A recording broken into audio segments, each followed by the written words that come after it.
예. 우리 이 위원장님이 지금 화면을 보면서 약간 좀 요요를 떠셔가지고 왜 그러세요? 이 앞에 책을 가득 쌓아놨다가 이걸 치웠지 않습니까? 그러니까 제가 이 음료수를 어디까지 놓을 건지 괜찮아요. 어때요? 보고서 그 우리 선전하는 게 아닌데 네. 이렇게 화면에 비춰도 괜찮습니다. 싶어서. 다른 깔끔병 걸린 사람들 싫어해요. 예. 아니 왜 그런 사람들 있잖아요. 집에 네. 아무것도 안 놓으려고 하는 파가 하나 있고요. 그냥 예. 깔끔 자체. 예. 그것도 병이고. 예. 그 제가 알고 있는 어떤 분은 또 집에 짐이 너무 많아갖고 못 버려가지고 막 집안 전체가 막 짐으로 수납된 사람도 있긴 해요. 예. 다만 사람 냄새가 나려면 뭔가 좀 이렇게 물건도 좀 적재돼 있기도 하고. 근데 그게 다 역사니까 그 부분에 대해서는 뭐 저는 깨끗하고 뭐 이런 것이 때문에 그런 게 아니라 분위기 세신 차원에서 왜 같은 방에서도요 책상 위치 한번 바꿔도 분위기 달라지잖아요. 그럼요. 그런 차원이죠. 예. 커튼을 딱 쳐놓으니까 아주 또 가을스럽게 분위기가 운치가 있어진 것 같습니다. 가을 노래 하나만 부탁드리겠습니다. 노래보다는 가을 방송으로. 네, 알겠습니다. 자, 시작하겠습니다. 정권 연장을 위한 싱크탱크 251회 방송 시작하겠습니다. 지금 제 앞에 이상구 복지국가 소사이어티 운영위원장님 나와 계십니다. 예, 반갑습니다. 이상구입니다. 이분은 운영위원장 겸 대표님이십니다. 예. 그리고 조성은 씨가 말한 그 원장님은 이상구 원장님이십니다. 병원 원장이시니까요. 예. 자, 우리가 어저께 방송에서 그걸로 농담을 좀 했죠. 우리가 알고 있는 원장은 이상구 원장밖에 없다. 자, 복지국가 소사이어티 후원 아직도 안 하셨습니까? 큰일 날 분들이네, 이분들 진짜. 복지국가 소사이어티 전화하시면 돼요, 간단하게. 02-3272-2353. 02-3272-2353 이렇게 전화를 하셔가지고 복지국가 소사이어티 후원하려면 어떻게 해요라고 하면 전화를 받아주시죠. 고맙습니다. 좀 해줘요. 좀. 이 시간에는 스포츠 전혀 안 올라와도 돼. 복지국가 소사이어티 후원 좀 해주세요. 부탁드리겠습니다. 왜냐면은 결국에는 뭐 이런저런 논란을 다 떠나서 선거의 목적이기 때문에 그렇습니다. 복지나 그렇죠. 정책이 삶의 질을 높이는 게 중요하지. 윤석열이 쇠고랑 차고 감옥에 간들 실제로 우리 삶의 질이 높아지자는 무슨 의미가 있냐 이 얘기예요. 윤석열의 이런 뭐 어떤 국정농단에 준하는 정도의 일이 우리 삶의 질로 높아져야 된다고. 예. 그걸 지금 앞장서 하고 있는 분인데 우리가 후원해 드려야죠. 멋있죠, 이 말. 예. 감동해서 잠시 말을 읽고 있었습니다. 그러니까요. 저 원장님하고 둘이 생각한 그런 이야기는 아닙니다, 지금. 예. 자, 오늘도 방송 출발하겠습니다. 자, 지금 추석을 앞두고 있고요. 네. 그리고 사회적 거리두기가 코로나19가 팬데믹이 지금 사라지지 않고 있어서 계속 그런 추세잖아요. 주말 효과 때문에 숫자가 좀 줄었다가 수요일 날 제일 많이 올라갔다가 다시 줄었다가를 거의 같은 숫자가 계속 반복되고 있단 말이에요. 근데 지금 추석 전까지 국가에서는 지금 1차 그러니까 백신 접종은 70%까지 맞출 것 같고요. 그렇습니다. 그리고 이제 올해 추석까지만 좀 참아달라 분위기가 있잖아요. 네. 코로나19는 지금 이제 비대면으로라도 이제 고향에 계신 부모님들이랑 대화를 하다 보면 물어보는 질문 중에 하나 그거예요. 야, 코로나19 언제쯤 끝날 것 같냐? 이런 거 있잖아요. 내가 의사도 아니고 내가 무슨 정대원 사람도 아닌데 나한테 물어보시는 분들이 너무 많아. 의사인들 알겠습니까? 그런데 이제 역학을 전공한 사람 중에 한 명으로서 말씀드리면 끝이 보입니다. 전공자시죠? 그쪽에. 밤이 깊어지면 새벽이 가까운다 이런 말이 있지 않습니까? 지금 우리나라가 2,000명이 넘어가니까 처음에는 굉장히 겁을 먹고 힘들어했는데 매일 그러니까 이제 그러려니 생각을 하고 있고 2,000명 하다가 1,500명 하니까 엄청 많이 줄은 것 같은 느낌을 받지 않습니까? 그런데 현실적으로 이제 더 이상 올라가지 않고 줄어들 추세가 꺾겠다는 것도 하나의 어떤 신호고요. 방금 말씀하셨던 대로 코로나 예방접종이 이번 주 추석 전인 이번 주까지 하면 요즘은 거의 하루에 100만 명씩 맞고 있거든요. 1차 접종은 70%. 그리고 추석 끝나고 10월 말까지는 2차 접종도 70% 될 것 같고요. 그래서 뭐 정부가 지금 이제 소위 말해서 엑시트 플랜, 그 탈출 계획이라 하죠. 출구 전략을 준비 중에 있는 것 같은데요. 이게 뭐 어느 날 갑자기 지금부터 코로나 끝 이렇게 해서는 하진 않겠지만은 단계별로 사회적 거리두기를 완화하면서 실질적으로 이 각종 뭐 집회라든지 모임이라든지 또 공연 같은 것도 허용하면서 그 차츰차츰 이제 코로나가 극복되는 그런 행태로 진행이 될 것 같습니다. 그러니까 누구나 예상을 하고 있죠. 우리 같은 방송들을 열심히 보시는 분들은 다 아실 거예요. 그러니까 결국에는 위드 코로나로 갈 수밖에 없고 그렇습니다. 언제까지 마스크 씌우고 거리두기 할 거냐. 실제로는 이런 부분이 있잖아요. 그러니까 이제 사망자가 현격히 줄어들고 델타 변이가 확산성은 굉장히 빠른데 치명률은 굉장히 좀 떨어지는 이런 과정에 있잖아요. 그러면서 지금 그 대한민국의 백신 접종에 예약된 사람들은 80%쯤 된다 그러더라고요. 전체 인구로 봤을 때. 그렇게 되면은 실질적으로 10월 달쯤 되면은 정부가 쉽게 결정을 못 하더라도 사실 위드 코로나 방향으로 갈 수밖에 없을 거 아니에요. 그러니까 최대한 뭐 방역에 있어서 거리두기나 마스크 쓰기는 유지하겠지만 경제 생활은 일상으로 돌아오는 학교라든지 그 뭐 바람잡기 하는 건 아니지만은 일단 전문가들 중에서 이 부분을 공식적으로 제기를 하기 시작했습니다. 그래서 이 중대본에 자문위원회가 있거든요. 그 자문위원회 그 우리나라 최고의 전문가들이 지금 참여해가지고 자문을 하고 있는데 여기서 이제는 역학조사를 통해서 확진자 발견 또 동선 추적 이거 그만하자. 그리고 이제 중증 환자 관리 중심으로 그 어떤 저 방역의 기조를 전환하자 이런 식으로 그 제안들이 공식적으로 나오고 있고요. 그 지금 2차 접종률이 70% 넘어선 영국이라든지 이런 나라들은 이제 코로나 프리데이를 선언한 곳이 몇 군데 있지 않습니까? 근데 여기서는 확진자가 그 접종률이 70% 넘어서 이 허드 이뮤니티, 군집 면역, 집단 면역이 그 형성되어 있는데도 확진자는 점점 늘어나고 있거든요. 그럼에도 불구하고 여기는 사회적 거리두기 강화를 안 하고 있습니다. 별로 신경 안 쓰는 분위기처럼 일부러 만들죠 지금. 그래서 이 덴마크, 스웨덴, 핀란드 같은 데서는 모임 인원 제한 조치를 지난주부터 철회했습니다. 이제 마음대로 그 뭐 마스크를 벗은 날도 있고 안 벗은 날도 있고 하지만은 그 뭐 2명 모임, 4명 모임, 8명 모임, 20명 모임 아무런 제한 없이 그냥 모일 수 있도록 하고 있는 그런 단계고요. 지금 우리나라가 미국보다도 접종률이 지금 높아지고 있지 않습니까? 그리고 모더나가 이제 풀리면서 하루에 100만 명씩 되니까 아마 그 방금 말씀하신 대로 접종 예약은 80%지만은 실접종률은 그보다 더 높아질 것으로 봐가지고 세계에서 가장 접종률이 높아질 것으로 예상이 되고 있고요. 뭐 최근에 좀 논란이 있었습니다만은 군인들 대상으로 마스크 벗기를 시작을 했습니다. 뭐 그거 가지고 군대 자식 보낸 부모님들은 좀 싫어하는 분도 있는데 사실 지금 군인들은 집단 생활을 하기 때문에 마쳤지만은 군인들이 코로나 때문에 사망할 확률은 연령대도 그렇고 또 건강도도 그렇고 그렇게 높지 않거든요. 그래서 뭐 꼭 총 들고 국가를 지키는 것만이 국방이 아니고 군인들이 먼저 이 사회적 거리두기 완화를 좀 몸소 체험을 해가지고 그에 따른 리스크를 한번 검증을 해보고 이 국가적으로 국민들에게 일반 국민에게 확산하자 이런 의미에서 그런 시도들도 조심스럽게 하고 있기 때문에 이제 정부가 단계별 거리두기를 위한 조건들을 찾기 시작했고 요런 조건을 충족시키면 하겠다라고 이제 사회적 타협을 시작을 하고 있는 상황입니다. 그러면 이제 그 어떤 일종의 지표가 나올 거 아니에요. 그렇죠. 숫자로 뭔가가 나올 텐데 어떤 걸 볼까요? 일단 뭐 방금 이야기했던 대로 그 접종 완성률 그게 기본이고요. 그러면 여기는 기본적으로 70% 이상은 무조건 돼야 되는 것이고. 근데 그 조건은 충족을 거의 하고 있잖아요 지금. 그리고 더 중요한 게 이제 중증 질환자 발생률입니다. 근데 이게 이제 가장 결정적인 지표인데요. 사실은 중증 질환 이완율이나 중증 질환 발생률은 그것만 보면 우리나라는 코로나가 끝난 상태입니다. 아, 그렇습니까? 왜냐면 하루에 코로나로 몇 명 안 죽는 거예요.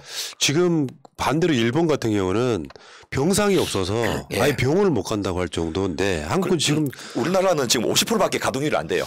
40%가 제가 얼마 전에 본 보도는 40% 정도로 봤거든요. 계속해서 이게 떨어지고 있는데 왜냐하면 기존에 있던 분들이 계속 저 중환자 병상에서 빠져나가 버리고 음압병실이 이제 비게 되는 거예요. 그래서 가장 결정적인 숫자인 이 중증 질환자 발생률로 보면 이미 이제 코로나 대유행이 끝났는데 그럼에도 불구하고 이제 그 좀 여러 가지 조심스러운 측면들도 있고 네. 또 뭐 지금 델타를 넘어서 뮤 변이까지 나오고 있는 그런 상황이기 때문에 어쨌든 그 신규 환자가 더 이상 생기지 않고 위험도가 낮아지고 특히나 지금 이제 오늘부터 그 폐렴 백신도 독감 백신도 예방 접종을 동시에 시작을 하고 있는데요. 평상시 독감으로 사망하신 분이 연간 한 6,000명 됩니다. 독감이 폐렴을 악화되고 사망하신 분이. 근데 지금 코로나로 돌아가신 분이 2,000명 수준에 머물고 있거든요. 그래서 평상시보다도 이게 사망률이 높지 않기 때문에 이제 여러 가지 좀 조건들은 충족되어 있는데 그 결정적으로 이제 국민들이 선택을 좀 하는 것이 제일 중요할 것 같습니다. 그렇죠. 그렇죠. 여론이 형성돼 가지고 사회적 거리두기 완화에서 이 코로나로 인한 리스크를 감수하는 측면하고 사회적 거리두기를 강화해가지고 현재 상태를 유지하는 것 중에 어느 것이 더 유리하냐. 위험률, 사망률, 발생률과 경제가 침체되고 그 어려워지는 그 비율을 비교해가지고 베니핏이 더 클 때, 이득이 더 클 때 이제 정부가 그 단계별로 완화하겠습니다라고 선택을 하게 될 것 같습니다. 그러니까 뭐 엄청난 치명률을 가진 또 다른 변이가 나오지 않는 이상 현재 분위기는 이제 코로나 종식의 시점에 가까워지고 있는 건 맞다. 그렇습니다. 더군다나 중증 발생률이나 사망자 비율로 봤을 때는 이제 일상으로 돌아가도 된다는데 그 명분을 정부가 계속해서 전체 접종자 70% 이상을 잡아놨기 때문에 그럼 그게 10월 말쯤 되면은 2차까지 맞는 사람이 한 70%쯤 도달했을 때는 일단 정부 입장에서는 경제를 위해서라도 이제 이게 이 코로나 끝났다라고 선언할 수 있는 시점이라고 보는 거죠. 그렇죠.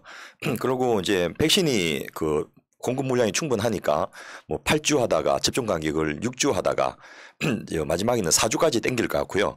그다음에 지금 잔여 백신을 2차 접종할 때는 잔여 백신을 선택할 수 없었는데 이제 조만간 그것도 풀겠다는 거거든요. 그래서 4주 이상만 되면 잔여 백신 신청해갖고 빨리 맞을 수 있으니까 훨씬 10월 말이 아니고 그 전이라도 이게 2차 접종 70% 완료가 진행이 될 것 같습니다. 근데 내가 봤을 때는요, 그 종식 선언을 공식적으로 하지는 않을 것 같아요, 일부러. 그러니까 신압으로 이렇게 그렇습니다. 그런 느낌으로 갈 것 같아요. 그 저희가 사스 방역 정책을 할 때도 다 끝나고 몇 개월 있다가 그 저희가 실질적으로 환자 발생을 안 한 지 한 6개월 됐을 때 그때 선언을 했습니다. 그 종식 선언을 해버리면 그 해이해지는 측면이 있어가지고 그렇습니다. 일단 어떤 규제를 상당히 일부러 안 하는 차원을 지속시키다가 나중에 자연스럽게 그렇게 될 가능성이 높고요. 그리고 그 언론이나 또 정치권에서 그런 것들을 자꾸 요구하게 공무원들은 본래 좀 늘리지 않습니까? 그래서 여론이 형성되도록 기다렸다가 그렇게 하게 될 것 같습니다. 지금 그러면은 일단 그게 중요할 것 같아요. 뭐 큰 변수는 아닐 것 같은데 추석 지나고 나서 확진자 비율이 확 높아진다. 근데 우리나라는 그럴 것 같지는 않고요. 뭐 엄청난 선거를 해보거나 다 해봐도 그게 요소로 작동하지는 않더라고요. 왜냐하면 주위에서 마스크 안 쓴 사람에 대한 기본적인 경계가 있죠. 경계가 있고 아마 문제가 된다고 하면은 술집 식당 같은 데서 그래서 이제 그 영업 제한을 하는 건데 그런 정도만 어느 정도 그 되고 나면은 제가 봤을 때는 추석 지나고 나서 또 70% 넘어가면서 그게 추석 지나면 또 10월로 또 금방 넘어가지 않습니까?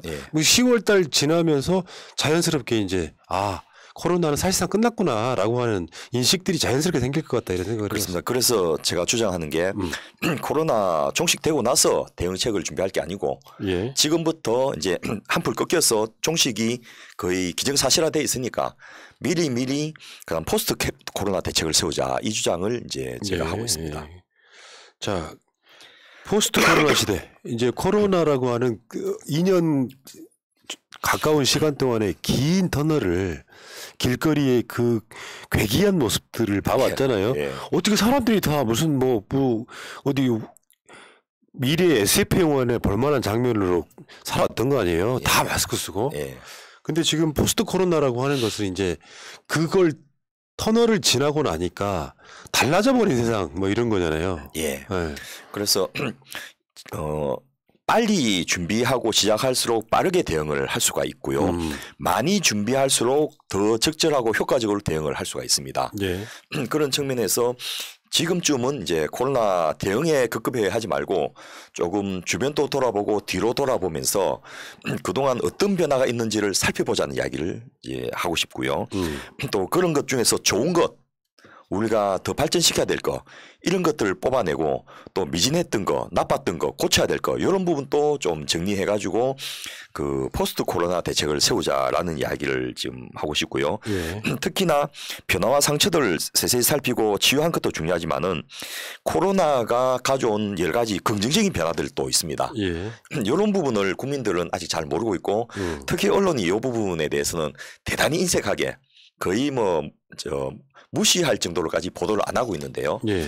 이런 변화들을 좀 우리가 그 살펴보고 발굴하고 또 개량화해서 그 중에 쓸만한 것들을 빨리 좀 그 정부가 정책적으로 가져오자는 그런 제안을 하고 싶은 거죠. 그렇죠. 내가 봤을 때는 어떤 정권이나 정부가 요거를 기민하게 대응하지 않으면 결국 도태되는 건데 예. 우리가 코로나 시기를 거치면서 깨달으신 바가 있잖아요. 거기에 예. 대표적인 게 뭐냐면은 코로나를 지나면서 일본과 한국이 완전히 다른 예. 위치에 놓여버렸잖아요. 그렇습니다. 결국에는 코로나를 지나면서 한국은 선진국으로 우뚝 완전 발돋움했고 일본은 사실상 쇠락하는 느낌을 분명히 주고 있단 말이죠. 예. 그 대응을 잘못해서 그런 거지 않습니까? 예.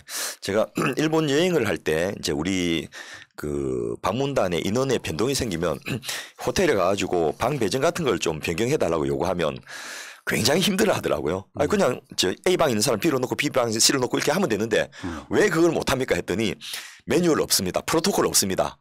하면서 며칠 그렇게 시간 끄는 거 보고 야, 이 나라가 참 이렇게까지 이제 발전해 온 게 놀랍다 싶을 정도로 생각했는데 그 일본이 너무나 정해진 데 적응해서 시킨 대로 하는데 익숙하다 보니까 새로운 상황에 대응을 못하고 변화에 그 적응을 못해갖고 문제가 생기는데 우리는 항상 뭐 전쟁을 치르더라도 동난을 치르지 않습니까? 예. 쫙 올라갔다 쫙 내려갔다가 이렇게 항상 그 변화 속에서 살다 보니까 대응 능력이 뛰어난 장점이 있는데요. 그것에 더해가지고 체계적으로 정리하는 능력과 분석 평가 능력까지만 덧보탠다면 그야말로 세계적인 위기가 대한민국에는 새로운 기회가 될 수 있는 그런 좋은 계기가 되지 않겠나 싶어서 단순하게 일본을 넘어서는 계기 정도를 넘어서서 대한민국이 한 단계 도약하는 그런 계기로도 쓸 수 있는 여러 가지 장점들이 많이 발견되어서 예. 그걸 한번 정리해보고 싶습니다. 그러면 이런 변화들이 예. 바람직하냐 아니냐를 떠나서 예. 바람직하게 만들어야 되는 거잖아요. 그렇습니다. 그러니까 성경에도 있지만은 이 또한 지나가리라. 그것만 기다리고 있으면 그냥 지나가서 다시 이전으로 돌아갔느냐? 그렇지 않거든요. 제가 좌우명 중에 하나입니다. 그러니까 예. 살면서 막 엄청난 막 내가 견디기 힘든 정치 이슈를 딱 맞닥뜨리잖아요. 그러면 계속 되뇌요. 이 또한 지나가리라. 너무 스트레스 받지 말래. 예. 뭐 이렇거든요. 예. 그런데 그걸 견디는 데는 좋은데 활용하는 데는 이 또한 지나가리라만 갖고는 안 되고. 그렇죠. 참 재밌네. 이런 것도 생겼네. 이렇게 호기심과 흥미를 가지고 본다면 좀 좋은 것들을 많이 발견할 수 있고요. 이런 우선 우리가 기본적으로 인정해야 될 게 이전으로 다시 돌아가는 건 없다. 역사도 왜 발전이 정반 합의에 의해서 발전하고 스프링 형태로 빙빙 돌면서 발전한다고 하지 않습니까? 다시 완전히 옛날로 돌아가지 않고 좀 더 발전된 형태로 일부는 돌아가고 일부는 또 진전을 하고 그런 변화가 있을 거기 때문에 그중에 불편한 거, 힘들 거, 어려운 거, 또 잘못됐던 거, 또 우리가 놓치고 있던 거 그런 것도 빨리 찾아서 보완하고 메꾸고 고쳐야 되겠지만은 잘 되고 있는 거, 또 좋은 거, 또 발전적인 거 이런 것들을 잘 발견해서 분석하고 평가해서 확대 재생산하는 거 예. 그런 노력들이 좀 필요할 것 같아요. 이어담인데 캐나다에 작가인 더글라스 커플랜드라는 사람이 있어요. 예.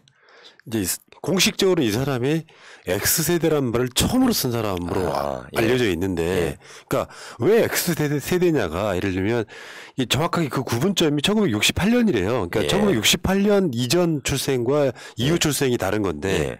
농경사회에서 살았던 그러니까 아버지나 어머니나 할아버지나 할머니나 증조할아버지나 증조할머니가 살았던 거를 그 후손이 똑같이 살았던 시대. 예. 근데 산업화가 이제 본격화되면서 자식 세대는 완전히 다른 교육을 받고 완전히 다른 생활을 하고 있는데 그래서 예측이 안 되는 거예요. 물음에 그 X 그렇게 네. 붙였다고 이야기하더라고요. 지금은 맞습니다. 아마 코로나도 그런 식의 어떤 상당한 변화를 거치지 않을까라는 생각을 해보는 거죠. 예, 단순하게 그 방역의 목적으로 사회적 거리두기를 강화했기 때문에 생긴 현상이 아니고 4차 산업혁명 기술이 우리 곁에 가까이 와 있었는데 코로나라는 저 사상 초유의 사태를 계기로 굉장히 빠르게 확산돼 버린 그런 상황이기 때문에 역사는 끌고 가지 않으면 끌려간다라는 말이 있지 않습니까? 명언이죠. 네. 예. 그래서 우리는 새롭게 변화되는 시대를 좀 빨리 살피면서 이 변화된 역사를 끌고 갈 수 있는 그런 동력과 계기를 좀 만드는 시점으로 지금부터 앞으로 다가올 몇 개월을 좀 써야 될 게 아닌가 싶습니다. 예. 특히 코로나는 특정 계층 등에는 굉장히 많은 상처 이런 걸 남겼단 말이에요. 보통. 근데 기회라고 이야기하셨잖아요. 근데 왜 기회입니까? 나쁜 것이 기회가 되기도 하고요. 좋은 것도 기회가 되기도 하는데요. 예를 들면 우리나라의 전체 지업자 숫자가 옛날에 그 30%가 자영업이었거든요. 근데 그 사이에 점점 줄어서 25% 정도가 자영업에 종사하고 있었는데 코로나 때문에 한 1년 반 동안 자영업의 종사자들 중에 100만 명이 실직을 했습니다. 폐업이나 실업이나 또 뭐 중도 포기나 뭐 최근에 자영업자 몇 분이 연달아 자살한 사건도 보도가 됐는데요. 버티다 도저히 못하겠습니다 하고 돌아가신 분도 있고 자기 보증금 빼가지고 밀린 월급 주고는 이제 정리해버리는 이런 분도 계신데 어쨌든 코로나로 인해서 자영업 종사자가 100만 명 감소하고 또 그 영업 제한하고 소비 감소로 인해서 자영업의 부채가 831조가 증가를 했는데요. 와. 엄청난 변화죠. 그럼 국가적인 불행이죠. 그런데 그러면 이전같이 전체 고용의 25 내지 30%가 자영업에 종사하는 것이 옳으냐는 거죠. 한국이 자영업자 비율이 일단 너무 높았던 나라잖아요. 그렇습니다. 다른 나라는 10 내지 15%인데 뭐 관광산이 발달을 해갖고 굉장히 높은 나라도 20% 안쪽이었는데 우리나라는 국가가 고용을 창출하지 못하다 보니까 그 이정우 교수님이 그 하신 말씀에 따르면 그분이 이제 청와대 정책실장도 하신 분인데 정부의 그 무책임과 무능으로 그 자영업에 퇴직시켰다 이런 표현을 쓰거든요. 갈 데가 없으니까 자영업밖에 할 수가 없어서 자영업에 종사하고 있었다는 거죠. 기존의 정부들까지 다 포함한 얘기예요. 지금 현실적으로. 그 박정희 이래로 국가가 일자리를 만드는 것을 아니고 이 기업이 만들고 산업이 만든다 이런 이야기를 하면서 공공부문 일자리 같은 걸 안 했기 때문에 전체 고용자 비율이 너무 적고 고용자 중에서도 이 공공부문 고용자가 너무 적어서 상대적으로 그만큼 자영업이 비대했던 거죠. 국가 부채가 전 세계에서 몇 번째 안 되게 낮은 40%대를 유지하고 있으니까 국민 부채는 전체 그 GDP와 맞먹을 정도로 많아진 것과 똑같은 이치입니다. 그런데 이 자영업 부분이 줄은 것들을 다시 코로나가 끝나서 내수가 활성화되고 소비가 진작되어서 회복될 것이냐 그렇게 하지 말자는 거죠. 그러니까 비정상적인 산업 구조를 개편하는 시기. 두 집 건너 하나씩 치킨집이 있으니까 단위 인구당 세계에서 가장 많은 치킨을 먹는 나라거든요. 켄터키 본토보다도 우리나라가 저 치킨 요리 종류가 더 많습니다. 뭐 누구나 이야기하다 보면 한 20개 정도의 치킨 프랜차이즈 이름을 댈 수 있을 건데요. 그렇게 먹어대고 심지어는 중국에서까지 저 관광객들 데리고 와서 치킨을 먹이거든요. 한국의 치맥이 지금 해외로 수출되고 있지 않습니까? 그런데 치킨집이 평균 수명이 2년 반입니다. 거의 80% 이상이 망합니다. 왜냐하면 경쟁이 너무 심하다 보니까 살아남을 수가 없는 구조거든요. 그래서 이런 과도하고 불필요한 경쟁을 좀 줄이고 그냥 엔간한 저 자영업 하나 하면 먹고 살게 만들어주는 방법 중에 하나가 자영업이 아니어도 생존 가능하라도 만들어주면 되는 겁니다. 그렇죠. 그래서 이렇게 줄어든 100만 명의 그 실업자들을 물론 그 부분들을 다 직접 고용을 그 자리에서 할 수는 없지만은 사회 서비스라든지 다른 그 OECD 국가들의 평균보다 현격하게 적은 고용을 가지고 있는 분야, 특히 이제 공공 서비스 분야의 정부 고용을 정상화하면서 그 좋은 직장들이 많아지면 굳이 자영업을 하지 않아도 먹고 살 수 있게 되거든요. 젊고 교육을 많이 받은 사람이 취직 자리가 없으니까 아버지 세탁소에서 배달을 한다든지 치킨집에서 그 알바를 하면서 지내는 그런 걸 안 해도 되도록 그분들 일자리를 만들어주고 그러면 이게 역도미노 현상으로 상대적으로 전문성이 좀 적은 분들이 또 그분들이 하는 일자리를 채우게 되고 그러면 자영업 부분도 훨씬 더 경쟁이 좀 덜해지니까 살아남기가 좋게 되지 않겠냐라는 그런 이론입니다. 그렇죠. 이런 거는 사실 코로나 이전에도 우리가 고민했던 내용 중에 하나예요, 사실. 근데 코로나가 강제로 지금 그걸 하고 있는 거죠. 기재 IMF가 2년 전에 냈던 자료를 보면요. 최근엔 이 자료도 어디 숨겨버리는데 잘 안 보이는데요. OECD 평균에 비해서 우리나라가 공무부분 일자리가 30%가 적은 것이 아니고 30%밖에 안 된다라는 통계를 내놨습니다. 아, 근데 그걸 공격하고 있잖아, 저쪽에서는. 예. 그래서 그 평균만 다가가도 173만 명의 일자리가 더 생긴다는 건데 그 OECD에 우리나라가 지금 한 10번째 정도 되는 국가지 않습니까? 그러면 34개국 중에서 상위 3분의 1이거든요. 그러면 174만 명이 아니고 그 2배 있는 340만 명 정도 일자리를 더 해도 그 우리나라 수준에 걸맞다는 거죠. 저쪽에 홍준표 후보가 지금 그런 얘기 하고 있잖아요. 정부는 개입하지 마. 예. 자유시간 이제 맡겨. 국회의원도 숫자 너무 많아. 예. 200명으로 줄여가고 있는데 예. 사실 완전히 그 세계적 흐름하고는 반대로가는 상황인 거잖아요. 다른 거는 많이 변화가 되셔가지고 그동안에 공부 많이 되셨나 생각했는데 역시 근본은 좀 안 변하시는 것 같아요. 꼰대는 영원한 꼰대죠. 그거하고 똑같은 캐릭터가 윤석열이더라고요. 그러니까 예. 진짜 동네 아저씨가 할 만한 이야기를 거침없이 하더라고요. 예. 정치인이 하면 안 되는 말들이 있다니까요. 예. 돈만 많이 주면 정규직 비정규직이 뭐가 차이 있냐 뭐 이렇게 이야기를 하는 거 보고 나 깜짝 놀랐다니까. 그래도 홍준표 후보는 윤석열 후보보다는 몇 단계 더 낫죠. 그렇습니까? 예, 그렇게 비교하면 홍준표가 기분 나쁘실 건데요. 그럼에도 불구하고 이거는 구시대적인 발상이라는 거죠. 예. 그래서 저희는 이런 변화를 분명히 위기고 100만 명의 실업자라는 거대한 부담을 지금 국가가 받아 안아야 되는데 이 부분들을 어떻게 잘 기회로 활용할 것인가는 준비하기 나름이라는 겁니다. 예. 그래서 비정상적인 고용 구조를 정상화할 수 있는 절호의 기회가 왔다. 그렇죠. 마치 김대중 대통령께서 IMF 극복하는 과정에서 기초생활보장법을 도입하고 또 그 공교육을 확산시키고 이런 여러 가지 제도를 통해서 물론 반드시 좋았다고 할 수만은 없지만은 굉장히 대한민국을 새롭게 하는데 기여를 하셨다면 지금이 또 한 번 그런 기회가 왔기 때문에 이번에 선출된 후보가 내년 3월에 대통령 선거를 하게 되면 이 박근혜 탄핵 같은 그런 위기 상황에서 나온 분이 아니기 때문에 힘이 약할 것이다. 이제 이런 이야기도 하는 분이 있는데요. 저는 그렇지 않다고 생각합니다. 예.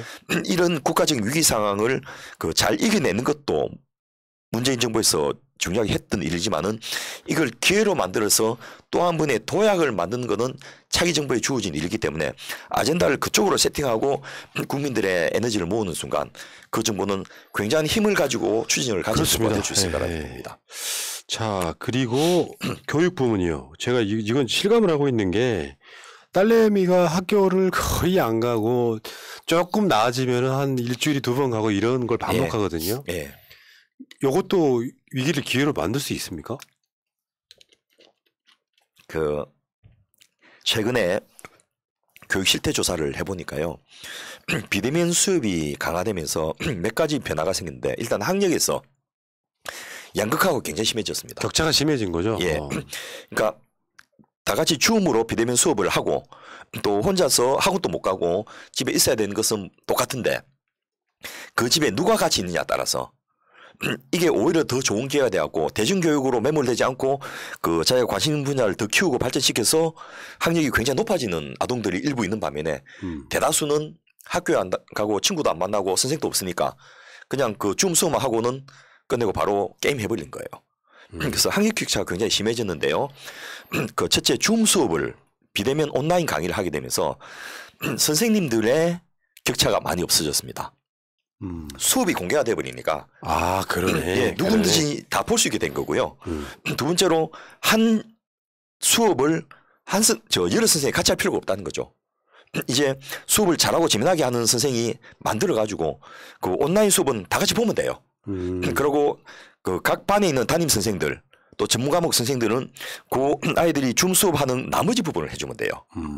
예를 들면 우리나라는 한 교실에 지금 많이 줄어갖고 20명 내지 30명 정도인데 강의 교단에 서서 칠판에다가 설명하면서 강의한 걸로 끝내지 않습니까?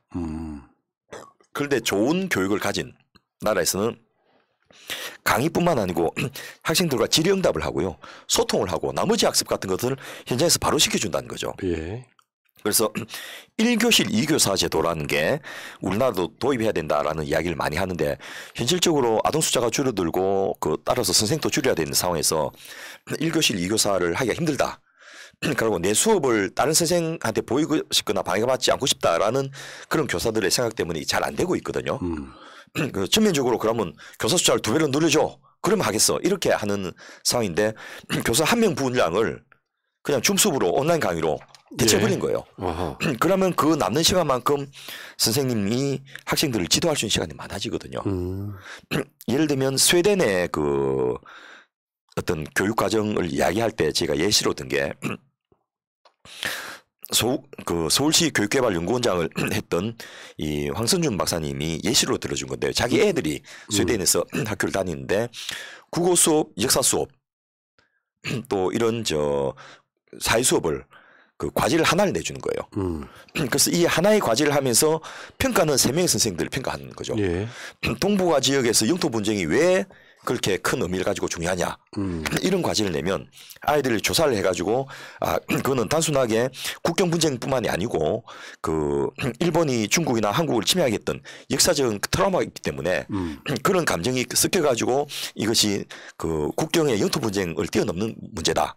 또 그런 것에 대해서 얼마나 체계적으로 논리적으로 기술한지 따라 가지고 국어 의학에 대한 평가도 하고요. 또 그것을 인용할 때 사례를 얼마나 잘 뽑아가지고 자료를 제시하느냐 따라 가지고 사회에 관련된 과목의 점수도 평가하고 이렇게 하려면 선생이 품이 많이 드는 거예요. 그리고 시간이 많이 들거든요. 그런데 수업 부담 때문에 그걸 못하겠습니다라고 했던 선생님들이 이제 변명의 여지가 없어진 거죠.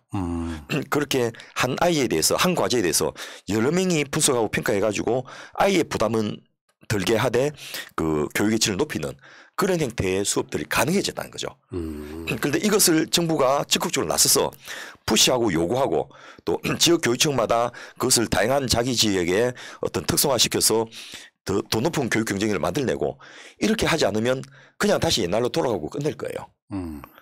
그리고 선생님들이 자기 수업 공개된 걸 싫어하거든요. 예. 그리고 내 수업은 또 다른 선생이 한테 뺏긴 걸 싫어해요. 예. 왜냐하면 그 수업 실수가 자기 고난과 월급을 상징하기 때문이죠. 그런데 비대면 수업을 해갖고 더 좋은 선생님들의 수업이 발견되면 모든 아이들이 그런 수업을 받을 수 있도록 공개해 주고요.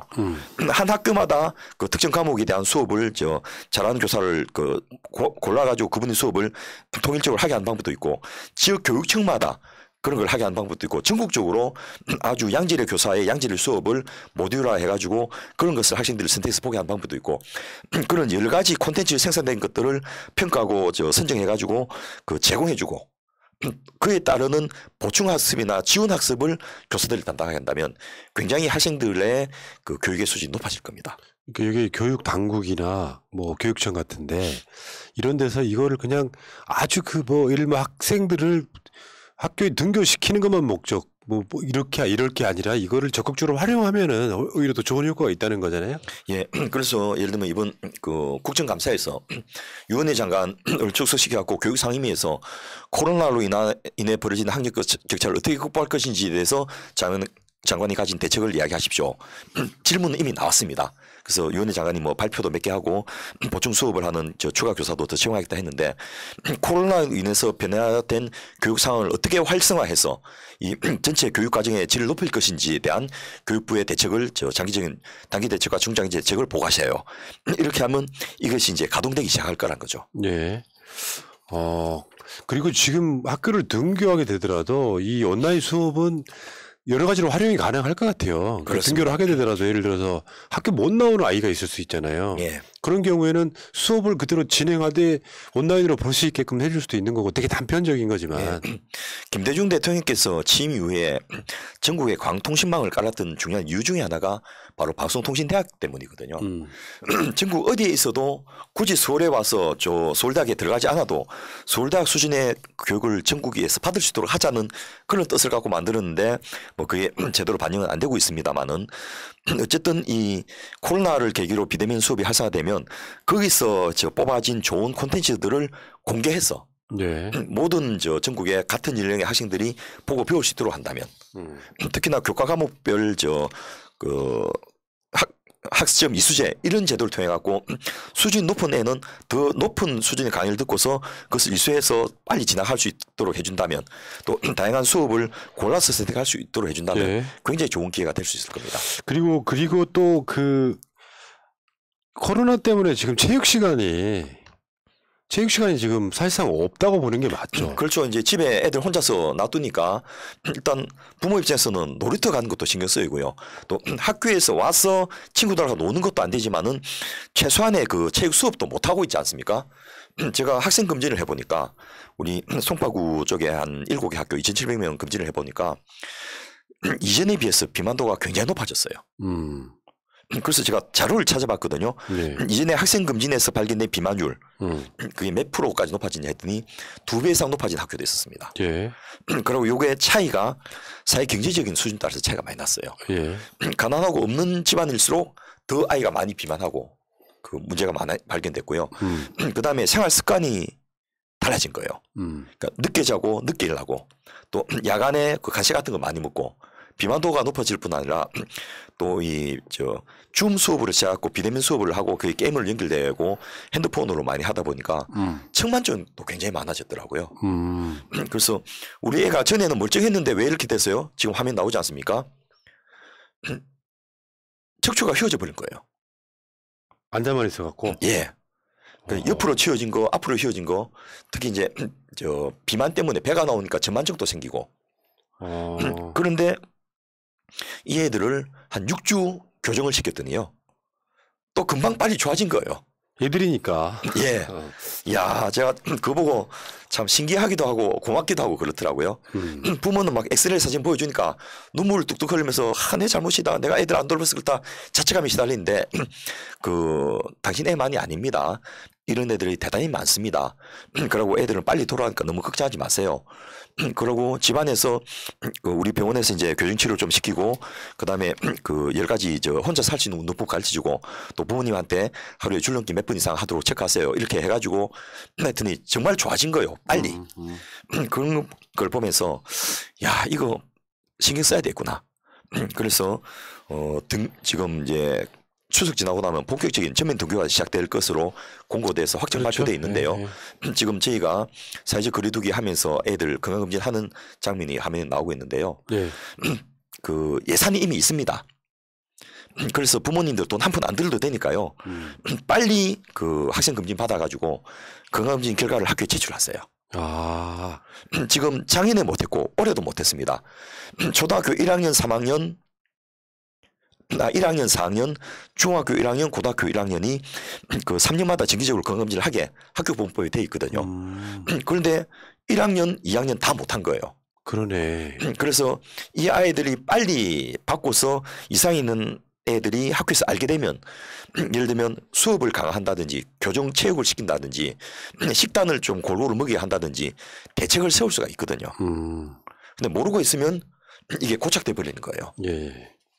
그래서 단순하게 코로나로 인한 피해를 없도록 하는 방법 더하기 코로나로 학생들이 더 건강하게 할 수 있는 그런 계기로서고요.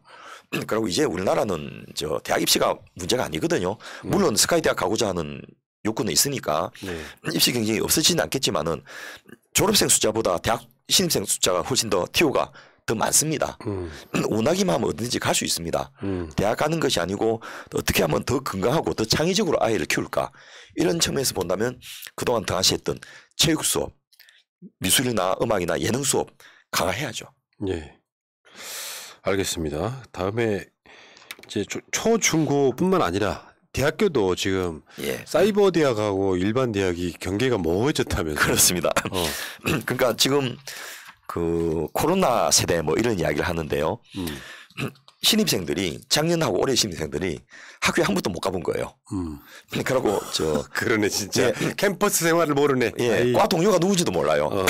심지어는 교수도 화면으로만 얼굴 봤어요. 불쌍하다. 예, 황당한 거죠. 네. 그리고 이럴 바에야 왜 비싼 등록금 내고 대학에 갔느냐 그냥 사이버 대학에 등록해갖고 그 학점만 이수하면 되지 이런 불만이 나오고 있는데.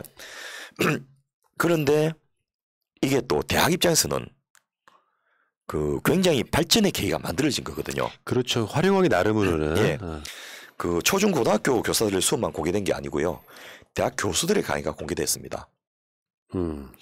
그리고 이것을 학생들에게만 공개한 것이 아니고 일부 대학은 일반인에게까지 공개를 하기 시작했습니다. 그러면서 각 대학의 수업들을 뭐 일부 그런 대학도 지금 국내에도 있었습니다만 중국은 오래전부터 그걸 의무화해서 시작을 하더라고요. 중국은 대부분의 대학이 국립대학이지 않습니까? 그래서 대학 교수한테 당신이 강의할 것을 미리 영상을 찍어갖고 공개를 해라. 그리고 학생뿐만 아니고 일반인도 들 수 있게 해라. 이런 식의 정책을 하고 있었는데요. 우리나라가 어쩔 수 없이 코로나 때문에 온라인 수업을 등록해서 공개를 하니까 난리가 났습니다. 질 낮은 수업들이 퇴출되기 시작했고요. 아하. 옛날 그 강의록 심리전 갖고 계속 써먹던 교수들, 학생들 지적하기 시작한 거예요. 아, 이제 알게 돼버렸네. 교수님 장교가 똑같아요. 뭐 이런 이야기부터 교수님 그거 그 인용한 숫자가 틀렸습니다. 그냥 강의실에서 할 때는 금방진동 쓸데없는 소리 하지 마 하고 발버를 끝났는데 공개가 되면서 이게 올라오니까 그 이야기 못 하지 않습니까? 업데이트를 하게 된 거예요. 그렇죠. 대학에 이제 김건희 같은 교수들은 퇴출돼야죠. 제 친구의 아들이 하버드나 존스홉킨스 뭐 이런 아이비리그 대학보다 더 들어가기 어렵다는 미네르바 대학을 지금 다니는 애가 있거든요. 예. 그래서 한국에 그 들어왔길래 만나서 이야기를 쭉 해봤더니 너무 부러운 거예요. 얘들은 등록금도 엄청 비싸고 또 그 입학도 굉장히 힘든데 전국 전 세계 7군데 캠퍼스를 두고서 25명이 한 반이 돼 가지고 그 전 세계를 돌아다니면서 수업을 받는 거예요. 모든 수업은 온라인으로 줌 강의를 합니다. 그래서 세계 최고의 석학들을 모셔와서 그 강의를 하게 하는 것 더하기 25명이 팀이 돼 가지고 디스커션을 하고 팀 프로젝트를 하게 되는 거예요. 그 나라에 예를 들면 한국의 삼성전자가 왜 발전했는지 부서 보고서를 제출하라. 이게 미네르바 대학의 경제학과 과제예요. 그러면 삼성전자 저 사람 만나고 또 이병철 이건혜가 쓴 책 보고 또 관련된 평가 서적이나 논문 읽고 이렇게 해가지고 산업정책과 기업정책을 부서에 갖고 디스커션 하는 거예요. 네, 그 세미나에 미국에, 영국에, 프랑스에도 있지만은 아프리카에도 없고 그 아제르바이잔에도 온 거예요. 네. 그러면 그 아제르바이잔이나 중동에서 미네르바 대학에 입학할 정도면 고위층의 자제이거나 아주 우수한 애들이에요. 여기는 장학금을 반 이상 주거든요. 그래서 그 수업의 다양성을 규정하기 위해서 25명의 국적을 대부분 다르게 구성한다든지 대륙별로 할당한다든지 소시오 이코노믹 스테이트를 따라서 배분을 한다든지 이런 식으로 구성을 한다고 제가 들었는데 그렇게 다양한 사람들이 모여서 토론하면서 콘센서스를 형성하게 되고 각 나라의 사례도 알게 되고 문제는 그렇게 만들어진 알룸나이가 그 나라에서 얘가 돌아가서 몇 년 있으면 10년, 20년 내에 그 나라의 지도자가 될 거거든요. 그러네요. 그러면 얘는 그 평생 살아갈 먹거리가 그 친구들 사이에서 만들어진 거예요. 그리고 그 대학이요, 이제 원격 수업이나 이렇게 비대면 수업을 하게 되면 나중에는 이렇게도 가능할 거예요. 코로나가 끝나더라도 입학 정원을 늘릴 수 있거나 예. 그 온라인 수업만 하는 파트가 따로 생길 수도 있고요. 예. 이 활용도는 굉장히 무궁무진할 것 같아요. 미국의 대학은 대중교육 중심으로 하는데 영국이나 유럽 쪽 대학은 이제 튜터제라 해가지고 그 교수가 몇 명의 학생들만 이제 맞춤형 지도를 해주고 있거든요. 그러다 보니까 대학생 숫자는 적지만은 이 아웃컴 그 대학생 수준이 굉장히 높아지게 되는데 예. 이 비대면 온라인 수업을 통해 가지고 강의에 대한 부담을 줄여버리고 대신 학생 지도와 학생 상담과 그 연합 프로젝트 같은 걸 늘리게 되면 우리나라 대학 교육의 전체적인 질이 높아질 수 있습니다. 특히나 그 지금 지방 대학들은 저 신입생을 못 구해가고 난리거든요. 그런 대학들이 기술교육 중심 대학으로 기능을 전환하게 한 것도 가능한 계기가 될 수가 있습니다. 그리고 그 대학들이 현장에서 필요로 하는 실제로 기업이 요구하는 기술들을 그 가르쳐 준다면 기업 입장에서는 우수 인재를 채용하게 되니까 채용해갖고 5년씩 걸리던 저 재교육 기간에 필요가 없어지게 되기 때문에 생산성이 높아지는 계기도 될 수 있습니다. 알겠습니다. 위기를 기회로 그렇습니다. 그 주제로 이야기하고 있어요. 다음에 이제 한시적이긴 하지만 뭐 이 논란이 있긴 하지만 원격 진료가 또 늘어난 부분이 있죠. 예, 저도 이번에 그 복지부 발표를 지난주 이제 복지부 발표 때문에 오늘 저 새날 방송도 못 하고 제가 하루를 비웠는데요. 그때 조사를 해보니까 닥터 나우라는 온라인 저 원격 진료와 전자처방전 발행하는 회사가 코로나 이후로 226만 건의 전자처방 발행을 한 거예요. 예. 물론 이거는 코로나가 끝나면 이제 사라질 건데 예. 이대로 사라지게 하는 게 옳으냐는 거죠. 226만 건을 분석해가지고 원격 진료하고 전자 처방을 해도 문제가 없었던 케이스는 어떤 질환이고 어떤 케이스인지 또 문제는 어떻게 발견됐는지 이거를 정확하게 규명해갖고 분석을 좀 하자는 거죠. 의사들이 의료인들이 반대하는 것은 마치 대형 할인점이 하나 들었으면 동네 구멍가게가 한 2만 개가 망하는 것처럼 그 삼성의료원에서 콜센터 만들어서 의사들 한 500명 고용해갖고 막 원격 진료하고 전자처방전 발행하면 동네 의원 다 망할 거라는 두려움이 있는 거거든요. 예. 그러면 이 원격 진료 부분을 주치의제도와 결합해가지고 그 병원에 등록해서 진료를 받던 환자들에 한해서만 허용해주고 특정 만성질환 몇 가지에 대해서만 허용하게 되면 환자는 병원에 자주 안 가도 관리를 받게 되고 의사 입장에서는 같은 시간에 더 많은 환자를 볼 수 있으니까 수입이 늘어나는 효과가 있습니다. 그리고 최근에 이제 코로나 이전부터도 나왔지만은 전자혈압계, 스마트 체중계 또 혈당계도 실시간 혈당계 패치 이런 게 또 심전도도 원격 진료할 수 있는 초소형 심전도 이렇게 개발되었고 이게 건강보험 급여도 됩니다. 이런 걸 활용해서 환자를 케어한다면 훨씬 더 효율적이고 효과적으로 볼 수가 있거든요. 그러면 그런 정도 한에서 이 이제 원격 진료란 이름이 아니고 주치의 제도와 ICT 결합이라는 형태로 첨단 과학기술을 도입한 진료로 이걸 허용해 준 방안도 가능할 것이고요. 두 번째, 일반인들이나 시민사회단체가 우려하는 것은 사고 날 경우에 누가 책임질 것이냐. 익명성을 어떻게 보장할 것이냐 이런 부분인데 그런 부분에서 이 시큐리티를 어떻게 운영했는지 전자처방전 발행에도 그런 사고가 어떻게 안 생기는지 이런 걸 규명해서 그런 한도 내에서 규정을 만들어내면 된다는 겁니다. 예, 맞습니다. 그래서 새로운 신기술을 외면하지 말고 긍정적으로 그 반대하는 우려를 우리가 극복해 가면서 예를 들면 스마트 헬스케어를 도입해서 그 환자들의 식사지도 운동 처방 이까지를 다 해주면 실제로 고혈압, 당뇨병 같은 만성질환 관련 질이 높아질 수 있거든요. 제가 직접 이 연구를 하면서 그걸 시연해 보니까 도움이 되더라고요. 그러니까 실제로 그 스마트폰하고 연동돼 갖고 예. 혈당이나 혈압을 계속해서 이렇게 측정을 할 수 있고 기록으로 남게 만들면 예. 거기다가 지금 예를 들면 점심에 너무 과하게 칼로리 소비한다. 혈당 뭐 이런 거 예. 이런 것들이 어느 정도 이렇게 건강 쪽으로 활용되면 굉장히 좋을 것 같아요. 그렇죠. 이제 식단을 뭐 탄수화물을 좀 줄이고 그 지방이나 단백질을 늘려야 된다든지 또 과식한 경우에는 어느 정도 운동을 해야지 이 혈당이 정상된다든지 이런 것들을 일반은 봐도 그 내용을 모르거든요. 네, 그 데이터를 전문가들, 의사들이 본다면 그에 따른 코멘트를 해줄 수가 있습니다. 별로 어려운 거 아니거든요. 네, 그런 서비스는 현재는 건강보험 급여가 안 되고 있고 또 환자가 일일 가서 하는 게 힘들지 않습니까?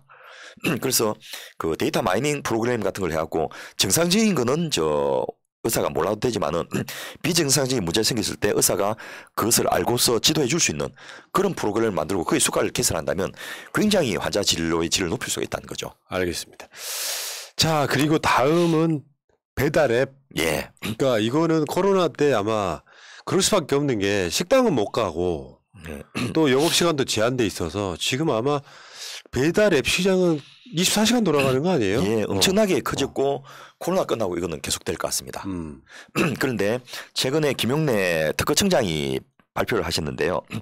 평상시보다 특허 출원이 올해 60만 건 넘을 거라고 이야기를 합니다. 60만 건이요? 예, 평상시 28만 건 정도밖에 안 나오거든요. 23, 28. 두 배로 는 거예요. 왜 그러냐?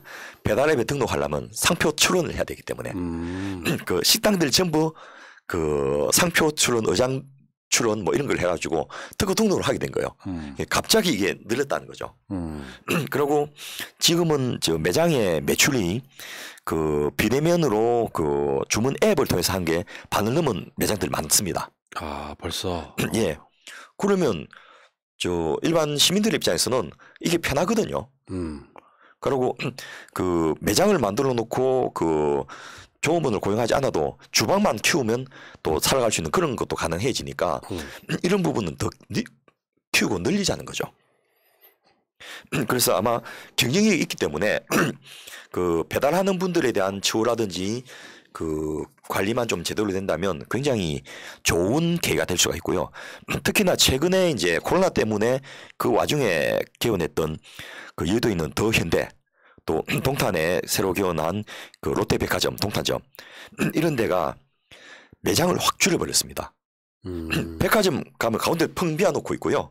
무슨 카페, 뭐 새소리 들리고 폭포소리 들리고 이런 걸 다 채워놓고 있고 지하에는 식품 매장을 한 300군데씩 입점을 시켜놓은 거예요. 그러니까 백화점은 놀러 가고 쉬러 가는 곳, 휴식하는 곳, 그러고 저 맛난 거 먹으러 가는 곳 이렇게 바뀌어버린 거예요. 그러면 좀 상품은 어떻게 팔아?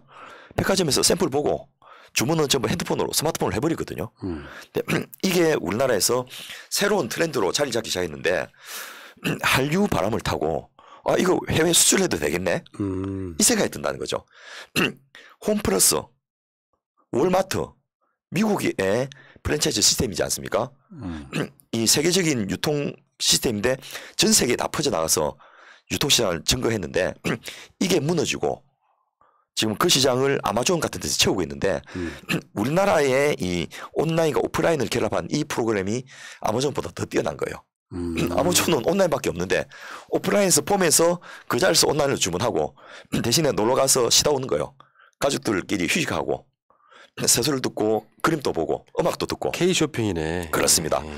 이런 것들 특히 이제 동탄점 같은 데는 이제 제가 가보진 못했는데 한가운데 제주도에 있는 아르떼 뮤지엄에서 그 동영상으로 온라인 폭포를 만들어놨거든요. 그걸 딱 갖다 놓은 거예요. 그래서 백화점 들어가면 폭포가 몇 층 높이에서 쏟아지는데 그거 보러 사람들이 가는 거예요. 그리고 폭포물을 보면서 휴식과 안식을 느끼거든요. 아, 그 뭔지 알 것 같아. 예. 예. 이런 것들을 전 세계에 마케팅할 수 있다는 거죠. 예. 그리고 우리나라가 지금 메타버스 기술도 굉장히 발달하고 있는데 그 저 새소리를 듣고 카페에서 차 마시면서 그 저 핸드폰으로 메타버스로 들어가가지고 쇼핑하는 것도 가능해지는 예. 그런 기술들이 지금 구현되고 있기 때문에 이런 모델들을 좀 잘 키워가지고 우리나라 상품만 팔 게 아니고 아예 저 온라인 유통 시스템 자체를 팔아먹자 이런 것들도 이번 기회에 좀 가능하지 않겠나 싶습니다. 그러네. 예, 알겠습니다. 자 그리고 지금 그 연동돼 있을 수 있는 이야기인데 물류산업. 예. 이것도 지금도 한국이 굉장히 강자가 되고 있잖아요. 예. 뭐 일단 저 물류센터 하는 분들이 대박이 났습니다. 그래서 매출이 하도 많아져 갖고 은행들이 쫓아다니면서 조단위 대출을 해주겠다고 예. 할 정도로 늘어나고 있는데 이 물류 관련된 기술이 우리나라가 세계에서 가장 뛰어나거든요. 그래서 동남아라든지 이런 중국 쪽에 물류센터 자체로 수출도 가능하고요. 그다음에 홈쇼핑과 연계한 물류산업 이것도 가능한데 이번에 왜 H&M이 세상 최대의 흑자를 냈지 않습니까? 그 과정을 제가 예전에 방송한 적도 있지만은 H&M이 그렇게 될 수 있었던 게 그 김영춘 장관이 해수부 장관 하면서 노무현 대통령의 꿈인 한국 해운공사를 만들어 가지고 거기 8조 원의 투자를 해줬거든요. 그 8조 원으로 그 상선 콘텐츠는 200척을 발주한 거예요. 예. 그래서 전 세계적으로 코로나 때문에 그 비대면이 그 늘어나고 온라인이 늘어나면서 물류가 갑자기 폭증을 하니까 예. 이 H&M의 그 해운 시스템이 그 대박이 난 거예요. 이 과정을 벤치마킹 해가지고 새로운 산업 트렌드에 맞춰서 정부가 선제적으로 투자하고 지원해 준다면 우리나라가 코로나 극복을 잘한 것을 넘어서서 코로나 방역의 성공으로 한국에 코리안 프리미엄이 지금 생기고 있는데요. 이것을 물질로 전환해서 수출 증대 또 코리안 상품의 세계적인 진출 이런 기회로 설 수 있지 않겠냐는 거죠. 예. 지금 그 해운 이런 쪽은 진짜 노무현 대통령의 유산이 꽤 많이 있어요. 그렇습니다. 그때는 뭐 잘 몰랐던 이야기들이. 탁월한 분 한 분이 남기고 간 자체가 20년 만에 이렇게 빛을 발하는 거 보고 제가 참 눈물이 나더라고요. 그것만 있는 것도 아니고 사실 알고 보면. 예. 자, 근데 지금 우리가 이제 포스트 코로나 뭐 말은 항상 들어왔던 얘기이기 때문에 예. 이렇게 새로운 얘기는 없는데 예. 결국 우리도 이 시대를 위해서 준비를 해야 되잖아요. 예. 그래서 몇 분 의원들하고도 제가 상의를 하고 있는데요. 첫째 중대본 있지 않습니까? 중앙 그 방재대책본부 여기에다가 포스트 코로나 준비단을 하나 만들자는 겁니다. 여기는 지금 전 부처에서 장관들이 파견되어 가지고 총리가 주재해서 회의를 하는 우리나라 코로나 방역의 최고 컨트롤 타워인데요. 예. 이 컨트롤 타워에 방역 관련돼서 뭐 국방부까지 다 동원해서 지금 전력 집중을 하고 있는데 별도로 포스트 코로나 준비단을 하나 만들어서 코로나 이후의 대책을 이제 준비하기 시작하자. 요게 하나고 두 번째로 국회가 좀 나서달라. 각 상임위별로 코로나로 인한 피해와 또 코로나로 인한 변화들을 좀 분석해서 상임위별로 대책을 세우는 것도 좀 필요할 것 같고요. 그다음에 국회 차원에서 코로나 대책 특위 같은 걸 만들어 가지고 이 체계적으로 준비를 해서 공무원들은 아무래도 좀 느리거든요. 공무원들 이끌어가는 게 정치인이지 않습니까? 이럴 때 정말 국회가 그 역할을 좀 해줬으면 싶고요. 특히나 저는 이제 대선 주자들에게 좀 말씀드리고 싶은데 여나 야를 떠나서 예. 지금 문재인 정부는 코로나를 잘 극복하는 것까지가 최대한입니다. 예. 그리고 포스트 코로나 이후에 코로나 위기를 기회로 활용하는 것은 차기 대통령의 과제거든요. 그렇다면 저는 코로나 이후의 세상을 이렇게 열겠습니다. 코로나 이후에 달라진 대한민국을 이렇게 만들겠습니다. 코로나 위기를 이렇게 기회로 활용하겠습니다. 이 주제를 놓고서 후보들이 경쟁을 좀 하게 하자는 거죠. 먼저 선언한 사람이 그게 자기게 되는 거거든요. 그 이제 여론조사는 가끔씩 있잖아요. 예. 코로나19 대응을 잘할 대통령 후보는 누굽니까 이렇게. 예. 대부분 다 이재명 후보 1등은 나고 있습니다만. 예, 뭐 그것뿐만 아니고 위기에 대한 대응 능력에서 그분이 이제 탁월하기 때문에 계속 이를 유지하는데요. 그런 과감성과 결단성, 추진력 이런 부분이 굉장히 중요한데 그 토론 주제를 아예 포스트 코로나 어떻게 열 것인가 이런 식으로 한다면 굉장히 아마 재미난 토론이 될 것 같습니다. 윤석열 씨 같은 사람들은 제가 봤을 때 어떤 깊은 사유를 안 하는 스타일이라서 예. 그냥 동네 아저씨 스타일로 대신 얘기할 것 같은데 누가 더 해안이 있느냐, 미래 사회를 어떻게 바라볼 것이냐, 어떻게 예측하고 있느냐, 어떻게 대응할 것이냐 이런 것들을 평가할 수 있는 주제 하나만. 그렇죠. 산업 정책과 경제 정책과 사회 정책을 묶어서 이야기를 해야 되거든요.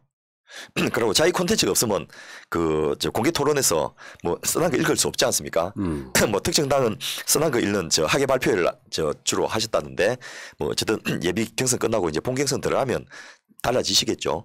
네, 이런 주제를 갖고 이야기한다면 첫째 국민에게 희망을 줄 수 있고요. 예. 두 번째 실제로 차기 정부를 이끌어갈 동력을 얻을 수가 있습니다. 저는 이런 것을 하는 대통령이 될 것이니까 저에게 표를 몰아주시고 힘을 실어주십시오.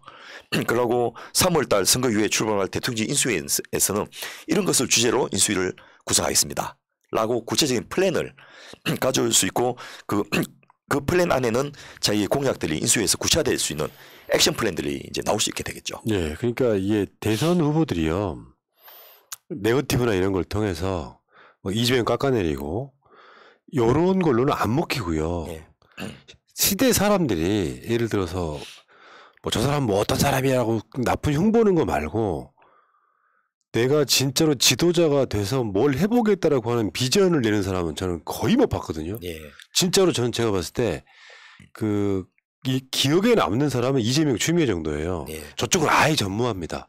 그러니까 70년대 마인드를 갖고 와서 마치 이게 대선 후보의 자질이나 되느냐 이야기하지만 우리 같은 사람들이 보기엔 웃겨요. 유치하고.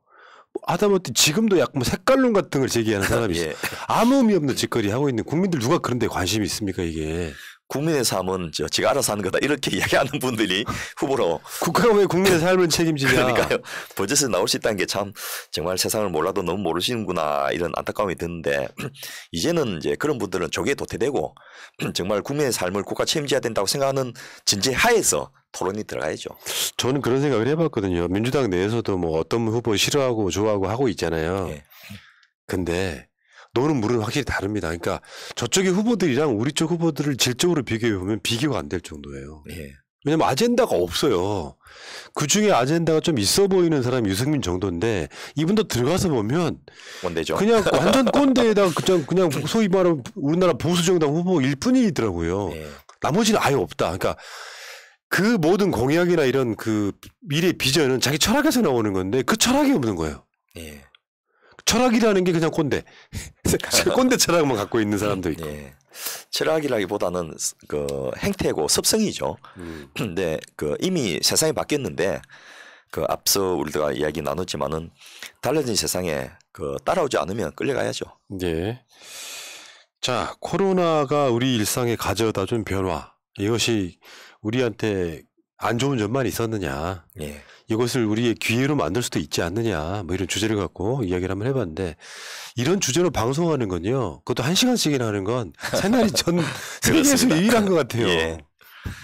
아마 그 작가들이나 기자들이 이걸 본다면 좀 이런 걸 주제로 연관된 프로그램을 많이 만들 수 있지 않겠나 싶은데 어쨌든 가장 핫한 또 가장 앞선 주제이기 때문에 또 이게 이번 정기국회와 예산국회에서 계속 이슈가 될 거기 때문에 우리 채널에서 먼저 터뜨려서 좀 선도적으로 이끌어가려고 생각을 했습니다. 뭘 터뜨리기까지. 처음이니까요. 뉴스버스도 아니고. 참. 알겠습니다.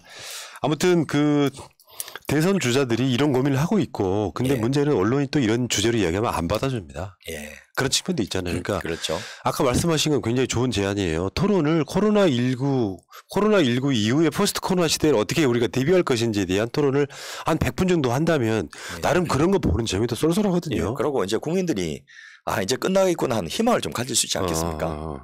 희망이 있어야지 나머지 몇 달 또 견뎌낼 수 있거든요. 예. 알겠습니다. 자, 여러분.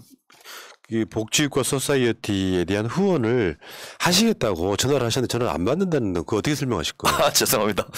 어째서 이게 퇴근 이후에는 핸드폰을 연결되게 제가 해놨는데 그 다시 한번 확인을 해서 아니면 전화가 여러 통이 와서 못 받을 수도 있는 거잖아요. 그럴 수 있을 것 같습니다. 난 또 그럼 그 24시간 전화해도 되는 거예요? 그렇습니다. 그리고 만일 그때 못 받으면 저 번호가 찍히기 때문에 다시 다음날 리플라이를 할 겁니다. 그러시구나. 예, 걱정하지 마시고요. 자, 정권 연장을 위한 싱크탱크 251회 방송은 여기서 마치겠습니다. 위원장님 수고하셨습니다. 예, 감사합니다. 새날은 이따가 9시에 다시 올게요. 바이러스에게는 마스크가 없다. 어서 가자 바이러스보다 먼저. 그러니 내일보다 먼저 가자. 우리들의 희망을 형제이게 하자. 설령 그것이 내일이라 해도 현재로 저들을 물리치자. 바이러스에게는 마스크가 없다. 어서 가자 바이러스보다 먼저.